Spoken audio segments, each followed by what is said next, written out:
Yeah, the one and only Casey Pratt. Casey, how are you? It's been a while. Thanks for joining us today. Man, it is always a pleasure to be on with you, Whitey. I miss you, brother. We go way, way back, like the A's flagship days and things like that.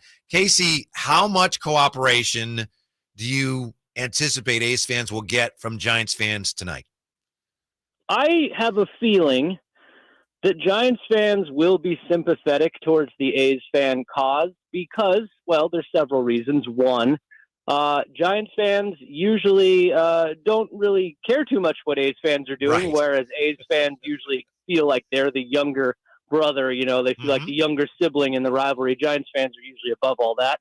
On top of that, I think that Giants fans, if they're knowledgeable, will know that when the team was talking about leaving for Florida, it was the A's owners that stepped up and tried to help them stay here, giving them the rights to the South Bay, which the Giants have not given back. And lastly, I think that, whether you grew up an A's fan or a Giants fan, I grew up with many friends that were both. We all love the Bay Bridge series. We all love the rivalry. This is the best time of the year for both sides of the Bay to talk their smack and have their fun. And this could be the second to last year this ever happened if the A's leave for Las Vegas. And if you really think about that, it really stings. Yes. Casey, I have a two-part question for you. First part, tonight and tonight only, are you pro split baseball cap? First answer, yes, I am. And I am vehemently against the split cap. I will set those things on fire at sight if I see them. I hate them. I detest them. I think if you're an A's fan, you need to pick a side. If you're a Giants fan, you need to pick a side. I'm not down for this wishy-washy both sides bit. I don't like Warriors fans that are also Kings fans either. I think Amen. You got to pick a side. I'm not down with it. I hate the split cap. I think it's the worst thing ever. But tonight, it's for a good cause, and tonight I will allow it. Okay, perfect. Just had to make sure. And then second part, what would be, if there any, what would be the significance of getting Giants fans to participate in a strong demonstration tonight? Well, I think you saw A's fans feel like they're on an island here a bit, and they pulled off something really special with the reverse boycott, and then they went to the All-Star game, and they pulled off the sell the team chant there and at the draft. And I think that if more fan bases are sympathetic to their cause, this could be an MLB-wide initiative and not just an Oakland one, because, frankly, this is a fight against bad ownership. And I think that while the Giants have been fortunate not to have many issues with their ownership outside of some political donations, I think that, fans should never be mistreated by their owners. I think you're going to see people in Colorado already rallying around this. I think fans in Seattle were sympathetic because they saw what happened to the Supersonics, another team that wore green and gold, pulled out of their city. Kings fans obviously know all too well this drama. And so I think that this can be a unifying thing, and I think it can stretch far beyond Oakland. Casey Pratt is with us from ABC7 in the Bay Area. Getting us ready for the Unite the Bay efforts tonight in San Francisco. I hesitate to ask this, Casey, because maybe I don't want to know the answer, but from where you sit, is there any kind of even semi-realistic path to keeping the A's in Oakland from here? I don't see it as long as John Fisher owns the A's. All of my intel tells me that he's done here in Oakland and doesn't want to come back to the table. And after the Oakland mayor went to the All-Star festivities in Seattle and talked to the MLB commissioner, maybe there was some notion that the commissioner would suggest that John Fisher come back to the table. But when all's said and done, Manfred, the commissioner, works for the owners. John Fisher's one of the owners, and I don't think anybody can tell him to come back to the table if he doesn't want to. And as far as I know, he has no desire to. So that's why I think that the sell the team movement is really the only way to get it done. If this guy sells, you saw what happened in Sacramento. The team goes on the market, and heck, anybody can swoop in and buy it. But until then, I don't see a path to success for John Fisher's A's staying in Oakland unless he did something really drastic and changed his mind and fired the team president and said it was all his fault, not my fault. Blame him. I'm the good guy now. Let's go build in Oakland.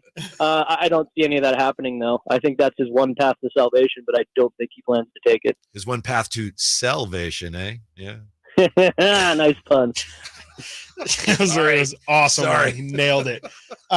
So yeah, I mean, the last time we really did check up on this story was at the All-Star game when the mayor did make her presentation. Has there been any significant moves that have happened on the Oakland side to help their case for keeping Oakland here?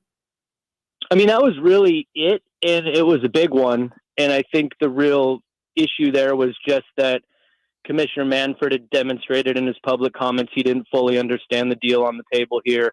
And that was alarming because if he didn't understand, then the other owners probably didn't either.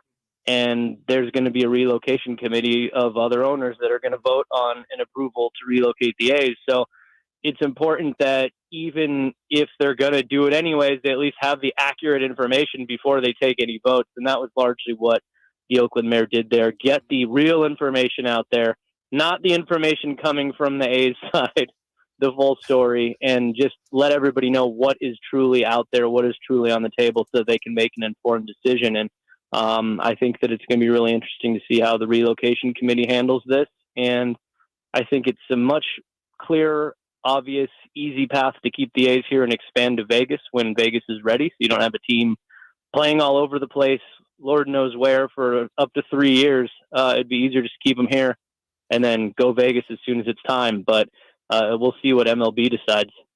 Casey Pratt with us. Casey, Chris Watkins asked you a two-parter, so may I try a two-parter on you? Is that allowed? Yeah, oh, yeah. Okay, Was that the all right. first part of the two-parter, though? No. That was pre-2 parts. He's very clever. Oh, the He's three-parter. Okay. All right, three-parter. The essence of this proposed move, as far as the other owners, the way they see it, is it really just a matter of them being tired of paying the revenue sharing to the A's? And then the second part, expansion. Is that a realistic hope for Oakland if this team does go to Vegas? Expansion in the near future, is there any realistic hope of that? Well, first part, I think that if you look at what the A's are receiving in revenue sharing already and have received already, and then add up the fact that, Major League Baseball's offers reportedly to waive the relocation fee to Las Vegas, which will also take Las Vegas out as a prime expansion market.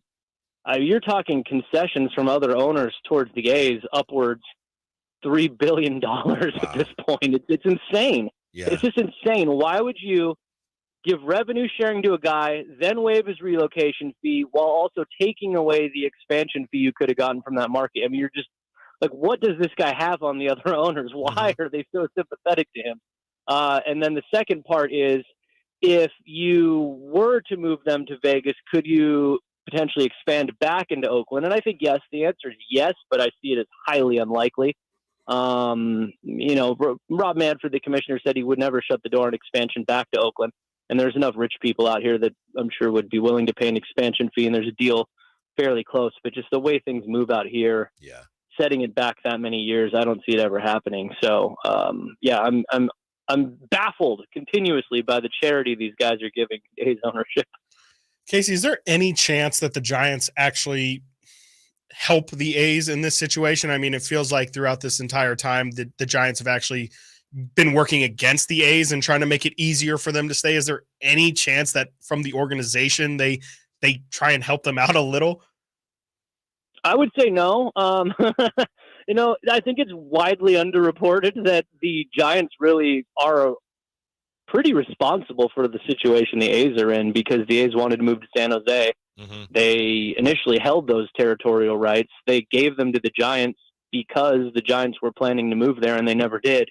And then the Giants wouldn't give them back when the A's wanted them. And had they done that, I mean, this all would have been solved many, many, many years ago. I mean, the A's wouldn't be in Oakland, and that would be a bummer, but they'd at least be in the Bay Area and San Jose.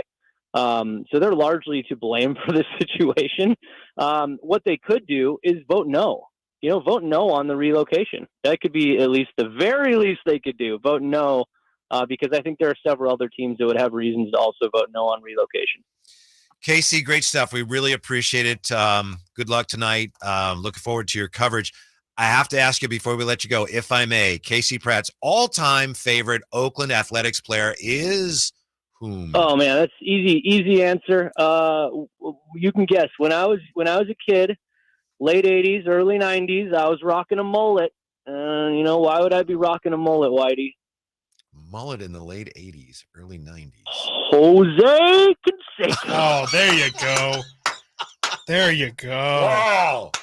Okay. Bash Brother. Bash Yeah. Bros for Yeah. life. All right. Thank you, Casey. We appreciate it very much. Talk to you soon.